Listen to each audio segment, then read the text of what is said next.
Glória a Deus. Estou muito feliz porque hoje nós iniciamos uma nova série de mensagens, uma série de 4 mensagens que eu tenho certeza que vai edificar teu coração profundamente. Nessa manhã nós já tivemos nosso coração despertado para esse entendimento e eu tenho certeza que você vai sair daqui com o coração pronto para receber mais do Senhor. Amém? O tema da série é Entendendo a Vontade de Deus. Todos nós queremos entender qual é a vontade de Deus. Você quer saber se você está morando na cidade certa? Você quer saber se a pessoa que você está prestes a se casar é a pessoa certa? Você quer saber se o emprego, a oportunidade que apareceu é a oportunidade certa? Você quer saber em que casa você vai morar, se aquela casa ou a outra, qual é a casa que Deus preparou para você? Nós estamos interessados. Parte desse interesse tem a ver com a nossa ansiedade de querer saber o amanhã, de não querermos passar por frustrações. Nós vamos falar um pouco sobre isso durante toda a série. Mas parte desse interesse é genuíno. Pessoas que querem agradar a Deus, pessoas que querem fazer o certo, pessoas que não querem errar o alvo, pessoas que não querem desagradar ao Senhor porque elas não querem passar uma vida vivendo distante da vontade de Deus. E isso é justo, porque a Bíblia vai nos ensinar a buscar a vontade de Deus. Então nós vamos trabalhar essa série tentando construir um raciocínio em Deus que nos ajude a entender essa vontade. Nesse primeiro dia, nós vamos falar sobre por onde começar. Na segunda mensagem, que é na semana que vem, nós vamos falar de algumas verdades e algumas vontades de Deus que já estão claras nas Escrituras, que nós nem precisamos ficar tendo tanta dificuldade para descobrir. Na terceira semana, nós vamos falar sobre modos e métodos perigosos de tentar descobrir a vontade de Deus. Porque tem jeito que é perigoso. Você pode estar tentando descobrir a vontade de Deus de um jeito perigoso, que não vai te levar à vontade de Deus, vai te levar a muita ansiedade e vai construir um coração equivocado. Um coração que sempre erra, porque não pensa corretamente. E por último, nós vamos aprender como são as maneiras bíblicas de entender a vontade de Deus para cada detalhe de nossas vidas. Essa série é importante para mim, por quê? Porque muitos dos assuntos que eu vou tratar aqui são assuntos que eu trato no gabinete pastoral, ajudando as pessoas a entenderem a vontade de Deus, ajudando as pessoas a não viverem uma vida ansiosa, a conseguirem às vezes sair de situações que parece que elas estão perdidas, e de repente Deus traz uma clareza no aconselhamento, e elas conseguem tomar a melhor decisão. Eu fui muito influenciado para construir essa narrativa pelo pastor Heber Campos, é um pastor presbiteriano que eu acompanho, e eu consegui organizar isso que para mim já era um assunto de gabinete para trazer para a igreja. Então vamos começar. O texto base dessa série vai ser Efésios capítulo 5, do verso 15 ao verso 21. Efésios 5, do 15 ao 21, diz assim: tenham cuidado com a sua maneira de viver, que não seja como insensatos, mas como sábios, aproveitando ao máximo cada oportunidade, porque os dias são maus. Portanto, não sejam insensatos, mas procurem compreender qual é a vontade do Senhor. Não se embriaguem com vinho, que leva à libertinagem, mas sejam cheios do Espírito Santo, falando uns aos outros com salmos, hinos e cânticos espirituais, cantando e louvando ao Senhor de coração, sempre dando graças a Deus Pai por todas as coisas, em nome do Senhor Jesus Cristo. Sujeitem-se uns aos outros no temor do Senhor. O apóstolo Paulo está dando uma série de direções para assuntos que eram triviais. Como lidar com a esposa, como lidar com o marido, como resolver as relações entre o empregador e o colaborador, aqui usando o termo senhor e servo, ensinando a relação entre pai e filho, e no meio desse conjunto de conselhos práticos, é que nós vemos essa porção das Escrituras trazendo essas instruções tão maravilhosas para as nossas vidas. E eu pontuei as instruções do apóstolo Paulo. A primeira instrução dele é que nós devemos prestar contas ou prestar atenção na forma que nós estamos vivendo. Você tem que ter atenção, você não pode deixar a vida passar diante dos seus olhos sem prestar atenção. A segunda coisa que eu destaco do texto é que precisamos de sabedoria para não perder as oportunidades, porque os dias são maus. E aqui ele já começa a dar dicas sobre a vontade de Deus. Nós vamos ter que entender a vontade de Deus de tal maneira que as oportunidades apareçam e nós possamos, com uma velocidade relativa, tomar uma decisão sem ter medo de saber que nós estamos desalinhados com Deus. O terceiro ponto que eu destaco é que nós precisamos de inteligência para compreender a vontade de Deus. Tem pessoas que pensam que tem que tirar a inteligência no processo de entender a vontade de Deus. Mas o apóstolo Paulo ele diz, não sejais como insensatos. E a palavra insensato aqui no grego é afron, que significa sem razão, sem sentido, tolo, estúpido, sem reflexão ou inteligência. Então, Paulo está dando um conselho usando uma forma negativa de falar. Ele está dizendo, não sejam como os insensatos, mas procurai conhecer a vontade de Deus. Se nós pudéssemos pôr a mesma frase do apóstolo Paulo, mas no positivo nós diríamos, seja inteligente para compreender a vontade de Deus. Você precisa envolver o teu raciocínio na hora de compreender a vontade de Deus. Lógico que o nosso raciocínio está santificado. Paulo diz que nós temos a mente de Cristo, mas nós precisamos pensar. Quando eu estou pregando aqui, eu não quero te abduzir, eu não quero que você saia daqui só com sensações. É tão gostoso quando eu estou pregando, eu vejo você chorando, irmão, mas normalmente você não chora quando eu estou pregando, né? Tem uns pregadores que falam, você rola no chão, chora e... Eu queria, irmão, ser um pouquinho mais emotivo assim. Mas mesmo que você não chore, você tem que sair daqui pensando. Amém? Você tem que sair daqui compreendendo a palavra de Deus. Você tem que sair daqui deixando Deus trabalhar o seu raciocínio, tendo a palavra como base. Em quarto lugar, o que nós vamos entender na palavra é que nós devemos nos encher do Espírito Santo. O apóstolo Paulo vai usar a analogia da embriaguez. Nós sabemos que a embriaguez é pecado, mas não é isso que ele está tratando no texto. Ele está usando a ideia da embriaguez para explicar como é que nós devemos nos encher do Espírito Santo. O que acontece com uma pessoa quando ela se embriaga? A forma que ela olha fica transtornado, a forma que ela pensa fica transtornado, a forma que ela anda fica transtornado, o raciocínio fica transtornado. O apóstolo Paulo diz, não deixe que o álcool transtorne o seu modo de viver, mas permita-se encher do Espírito Santo e ter sua vida sendo transtornada pelo Espírito Santo.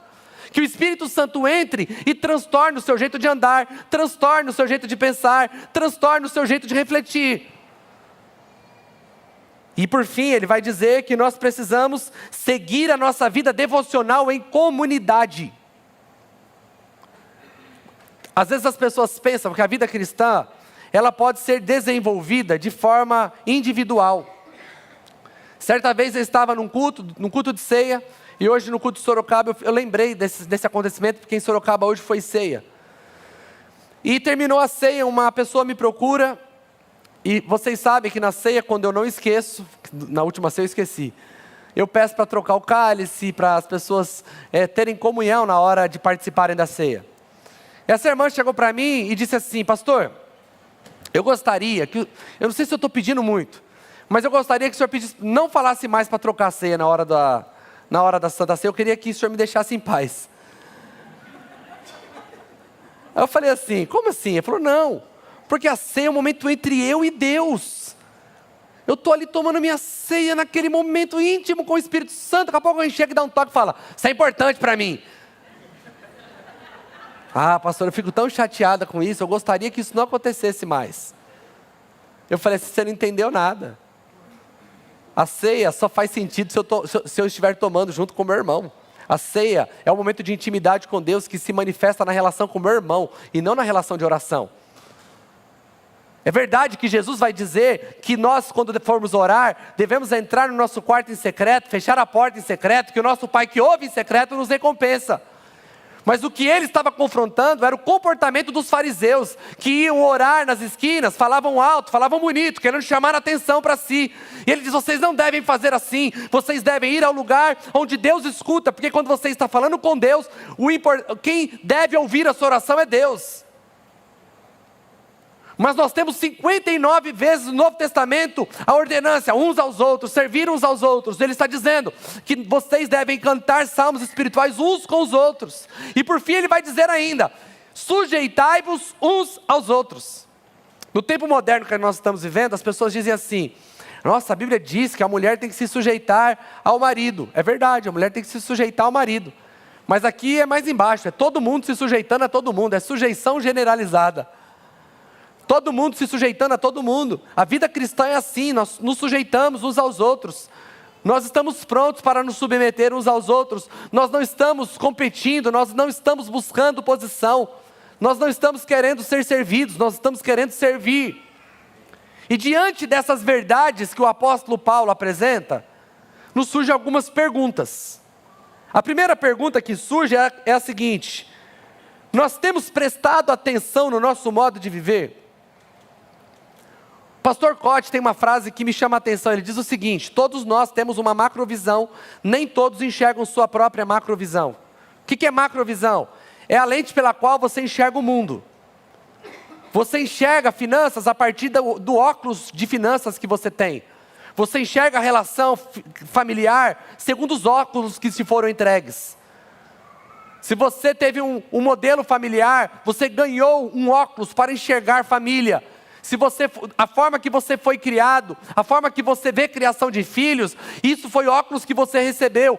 A ideologia política que você escolheu defender, é o óculos que você enxerga a sociedade. Se você pensa de determinada maneira política, você enxerga o mundo de um jeito. Se você pensa política de outra maneira, você enxerga o mundo de outro jeito. É por isso que duas pessoas que têm ideologias diferentes, quando discutem, não chegam em um acordo. Porque as duas estão enxergando o mesmo mundo, mas de prismas e perspectivas diferentes. Mas ninguém enxerga a tua própria macrovisão, ninguém se enxerga de fora. E como nós podemos prestar atenção no modo de viver?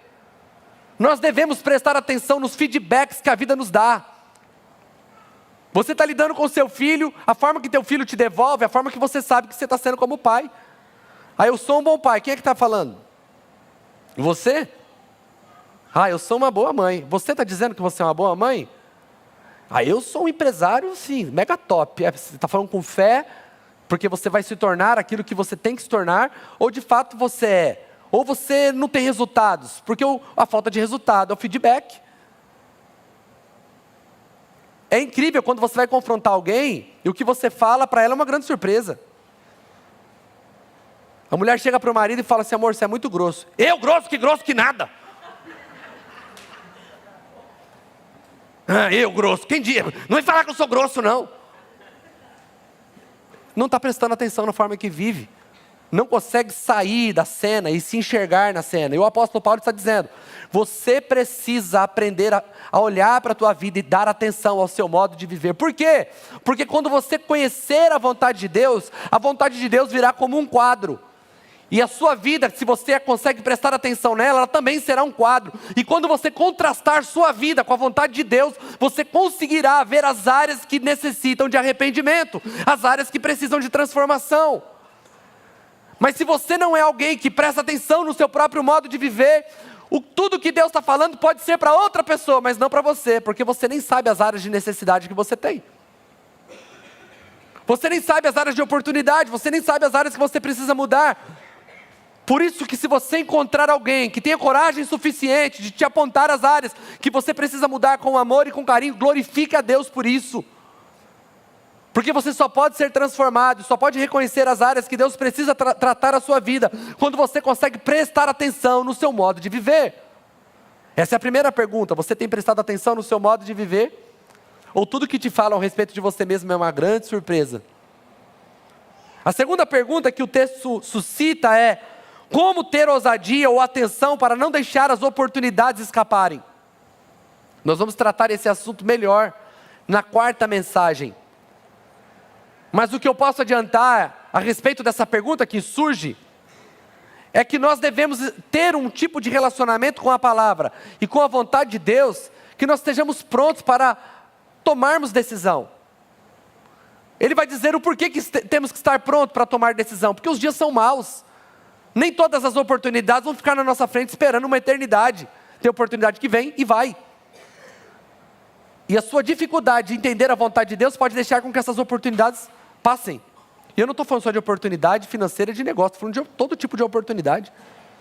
Oportunidade relacional, oportunidade ministerial, portas que Deus abre diante de você e você não entra, porque você não está pronto para tomar decisões e nem para perceber as oportunidades. Mas vamos falar isso melhor na quarta mensagem. É também querendo te aguçar a sua curiosidade, viu, irmão? Mas você segura aí. Terceira pergunta que nós temos que fazer. Eu tenho usado a inteligência que Deus me deu para compreender a vontade dEle, ou eu acredito que conhecer a vontade de Deus é sempre um processo místico? Tem gente que é místico, irmão. E ele é místico em tudo. Ele é místico na hora de estar ouvindo a pregação. Eu estou aqui pregando e a pessoa vem para o culto assim, ó. Hoje eu vou para a igreja para Deus falar comigo. Eu quero trocar de carro. E vamos ver o que Deus fala. Aí eu falo assim, Deus quer que você evolua. Deus mandou trocar de carro. Parece... Aí o cara vai contar o testemunho na empresa. Rapaz, Deus falou comigo no culto ontem. Eu estava querendo trocar de carro, porque o cara estava meio velhinho, queria comprar um mais caro, um mais bonitinho lá. E eu estava com medo, aí o pastor falou, você tem que evoluir. Tem que trocar de carro. As pessoas usam a Bíblia. A pessoa está assim, Senhor, eu vou tomar uma decisão, o Senhor tem que falar comigo. O Senhor tem que falar comigo. Em nome de Jesus, fala comigo. A quem posso eu falar ou advertir? Quem me escutará? Os ouvidos deles são obstinados e eles não podem ouvir a palavra. Meu Deus, irmão. Deu certo de manhã, deu certo de noite também. Não encontram nela motivo de prazer.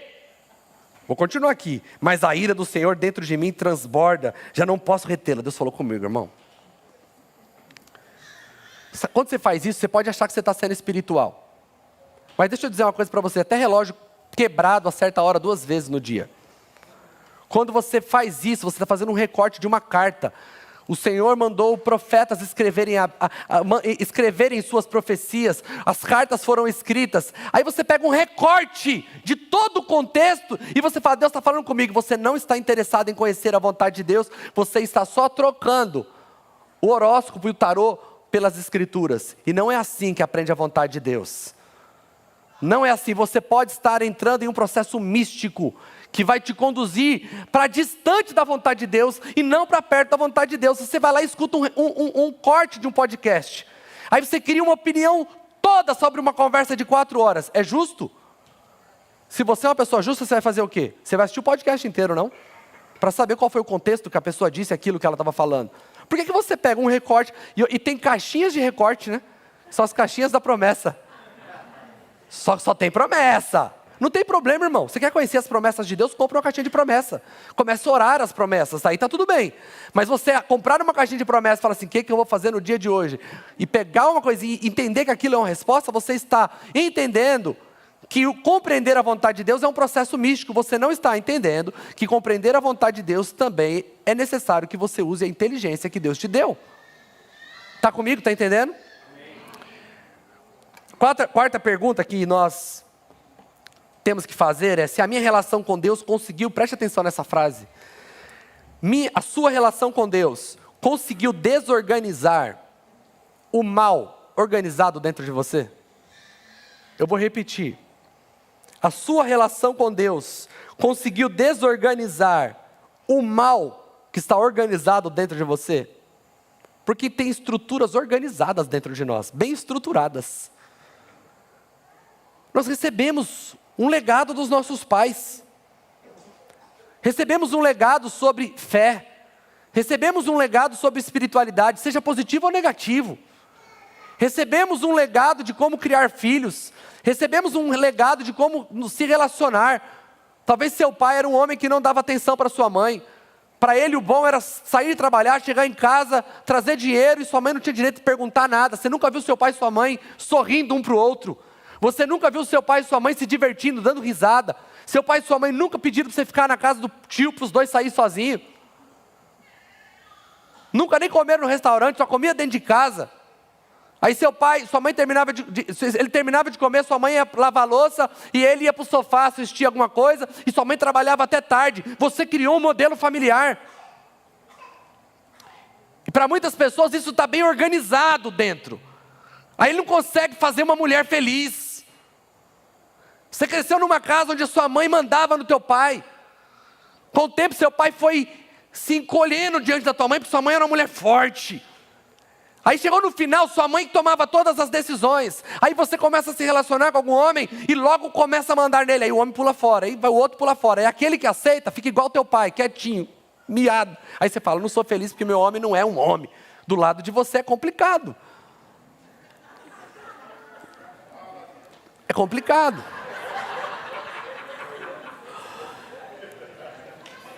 Esse mal está organizado dentro de você.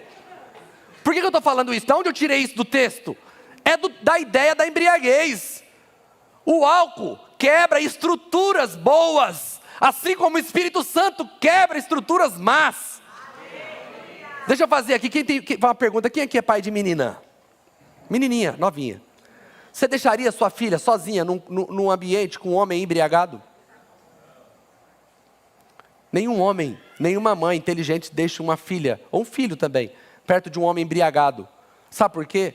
Porque o álcool tira os padrões morais, diminui os padrões morais. Não quer dizer que todo embriagado vai fazer mal para tua filha, mas pelo risco é melhor não deixar. Você entraria no carro? O Sidney acabou de dar uma ideia muito boa aqui. Você entraria no carro para dirigir com alguém embriagado? Um bom motorista. Nunca bateu o carro, mas ficou bêbado. Você entra no carro com ele para dirigir? Porque o álcool transtorna a visão, quebra estruturas de padrões morais, quebra a estrutura de padrões éticos, faz coisas que ele não faria. Ele fala com mulheres que ele não conhece, como antes ele não falaria. A timidez, que é uma estrutura fixa, o álcool quebra. E de repente, Paulo fala, não faz isso, mas faz isso.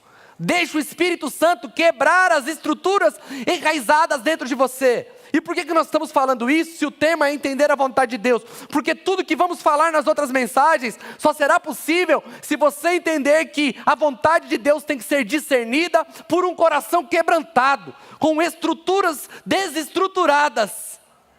Olha o que diz Paulo aos Coríntios, na sua segunda carta, capítulo 10, do verso 3 ao 5. Pois embora vivamos como homens, não lutamos segundo os padrões humanos. As armas com as quais lutamos não são deste mundo, mas poderosas em Deus para destruir fortalezas, destruindo argumentos e toda altivez que se levanta contra o conhecimento de Deus, e levando cativo todo o pensamento para torná-lo obediente a Cristo. Ou seja, quando nós nos convertemos, cremos em Jesus, Jesus passa a ser o seu Senhor, você fala, eu creio em Jesus. Naquele momento, acontece um processo imediato. O seu espírito é regenerado, você nasce de novo. O teu espírito é santificado. No futuro acontecerá o processo da glorificação, onde o corpo vai ressuscitar e será revestido de glória. Mas tem algo que acontece entre isso e isso, que é a conversão da tua mente, a transformação da tua mente. E Paulo diz que a nossa mente tem estruturas, fortalezas, e essas fortalezas, elas nos impedem de conhecer ao Senhor, de conhecer a Deus, e para conhecer a Deus, para conhecer a vontade de Deus, nós temos que conhecer o nosso Deus. Por isso é imprescindível que você se encha do Espírito Santo e permita que Ele comece a quebrar o teu coração por dentro. Tem pessoas que não desfrutam da vontade de Deus, não é porque Deus não quer abençoá-las, é simplesmente porque ela é travada na mente.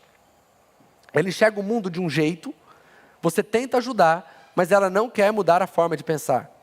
Eu lido com pessoas, como pastor, há praticamente 14 anos. Quantas vezes eu fiquei horas e horas no aconselhamento? Na minha visão, estava tão simples resolver o problema. Mas a pessoa não estava disposta a mudar a forma de pensar.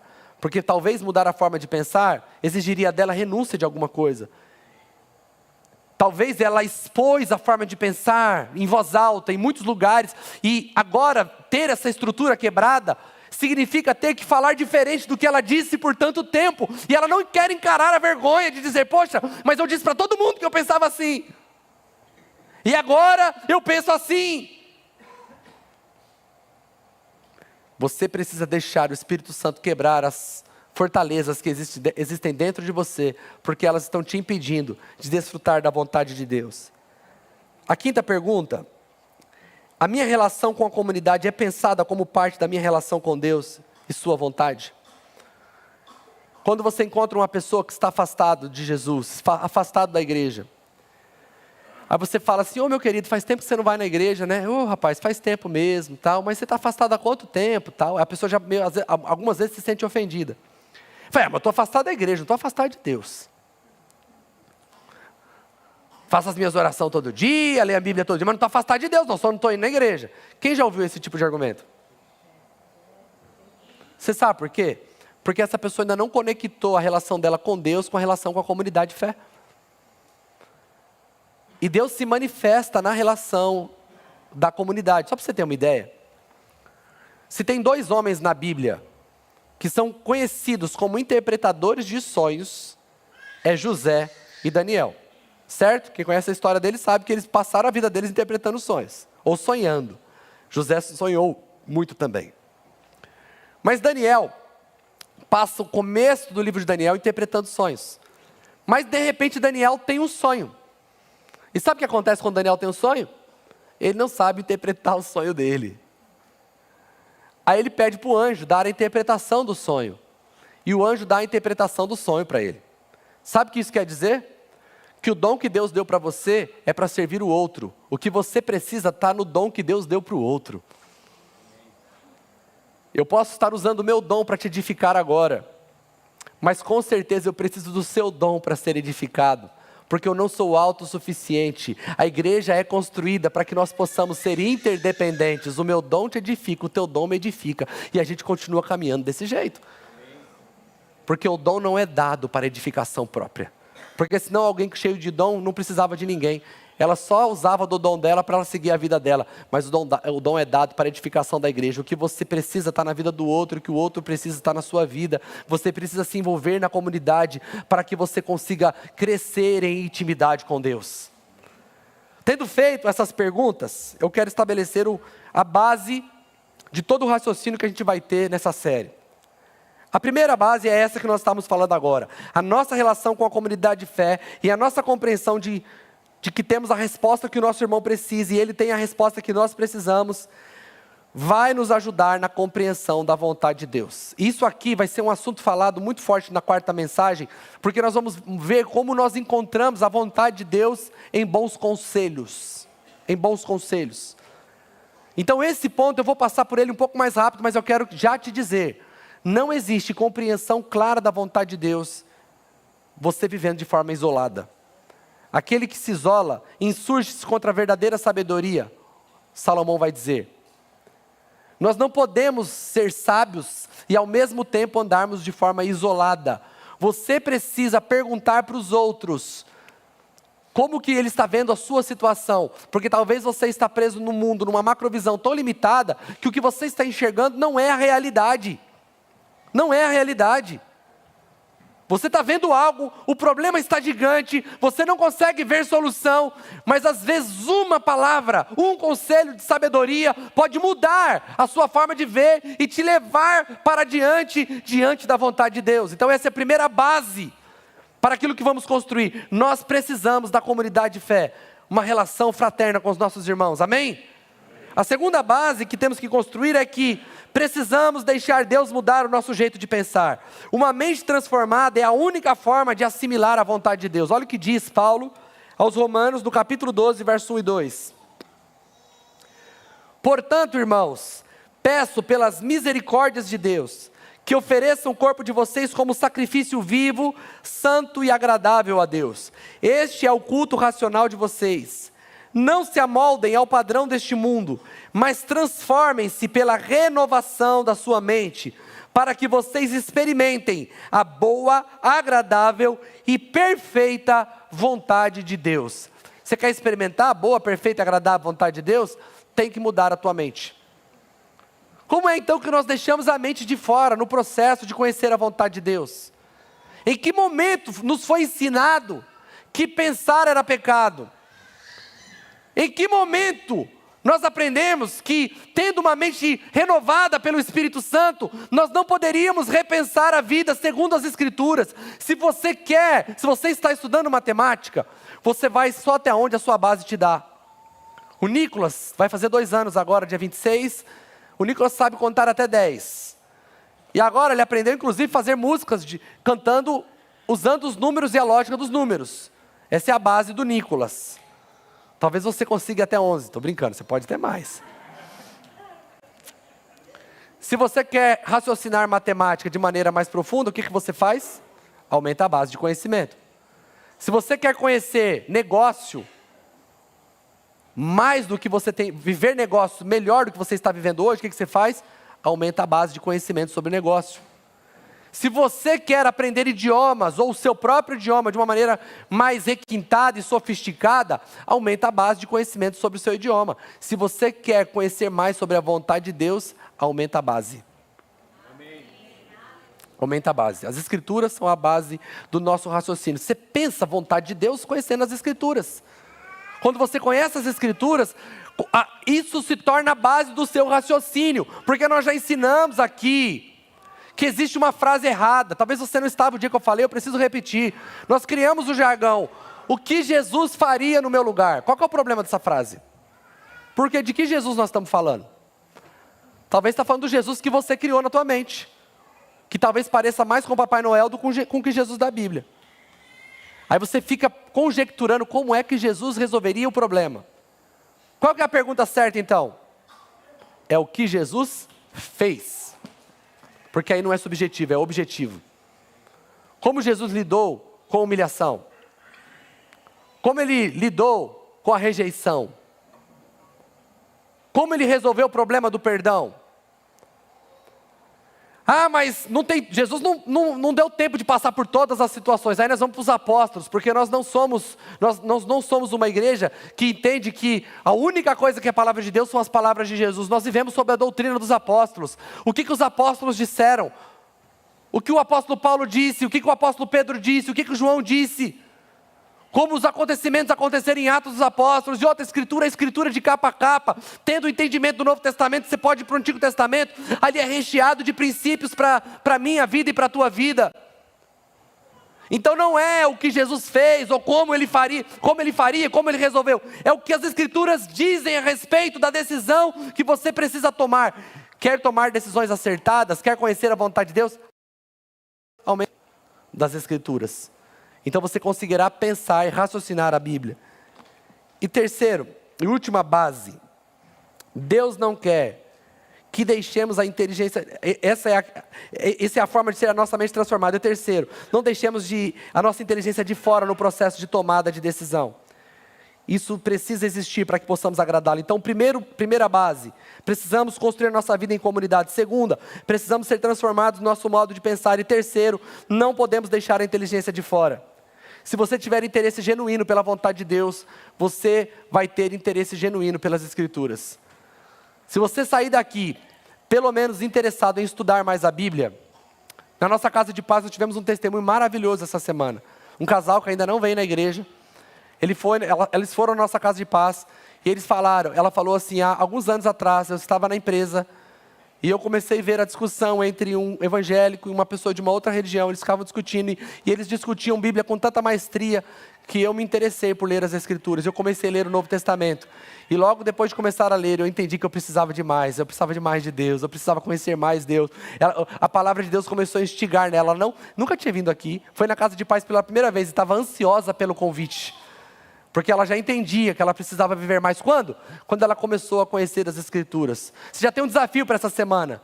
Pegue todos os textos que citam sobre a vontade de Deus. Você faz lá, vai lá ou numa concordância. Hoje você nem precisa fazer isso. Você pode ir no chat GPT e colocar assim: todos os textos bíblicos que falam sobre a vontade de Deus. Aí vai aparecer uma lista de textos, você pega lá e lê, anota, estuda um por um. Comece a se interessar pelas Escrituras, porque você vai aumentar a sua base de entendimento. E assim nós resumimos. Essa é a base para toda a série.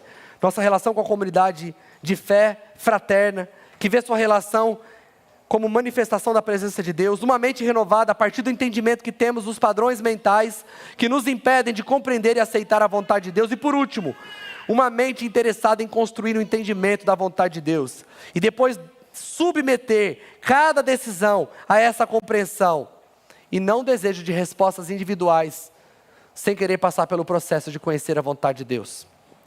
Quer conhecer a minha vontade? Me conheça. Quer conhecer a vontade de Deus? O conheça. Quer conhecer a vontade da sua esposa? Conheça ela. Talvez você não tenha feito a vontade da sua esposa porque você não conhece ela de verdade. Talvez você não tenha feito a vontade do seu esposo porque você não conhece ele de verdade. A base de agradar está em conhecer. E eu quero te convidar para uma jornada de conhecer ao Senhor nessas 4 semanas. Amém? Quero te convidar a ficar em pé. Você recebe essa palavra? Dá uma forte salva de palmas ao Senhor. Eu quero te convidar a orar nesse momento. Queria muito que você curvasse a sua cabeça. Talvez você ouviu todas essas palavras e o meu interesse hoje era despertar você.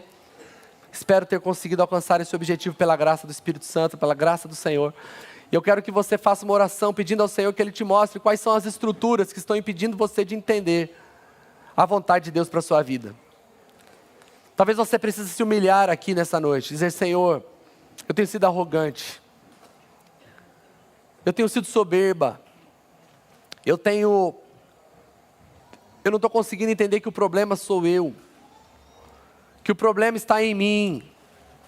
Me ajuda, Senhor. Começa a fazer a sua oração. Você precisa começar a falar com o Senhor e dizer: Senhor, me ajuda a compreender a Tua vontade, me ajuda a entender por que eu tenho tanta dificuldade de aceitar transformação na minha vida.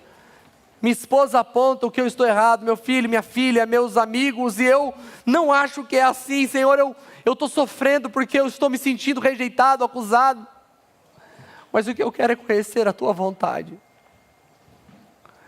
Me ajude a entender, Senhor, me ajude a entender o som da Sua voz. Ajuda, Senhor, me ajuda a vencer esse inimigo tão grande que está dentro de mim. Eu estou te ajudando a orar, você pode fazer a tua oração. Talvez você não entenda a vontade de Deus, você está tão angustiado, ansioso, ansiosa, com medo de estar vivendo uma vida que Deus não preparou para você. Mas você tem acesso ao coração daquele que pode mudar a tua vida, daquele que está interessado em te conduzir, daquele que está interessado em te levar a viver a vontade dEle. Então não saia daqui sem expressar o seu coração ao Senhor.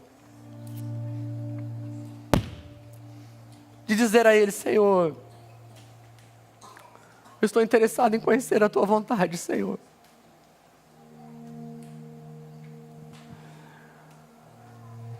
Talvez o seu coração está tão enrijecido, está tão endurecido.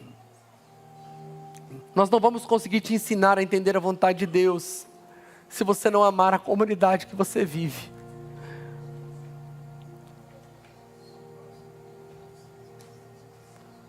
A primeira coisa que o inimigo faz quando ele quer tirar você do centro da vontade de Deus é te isolar.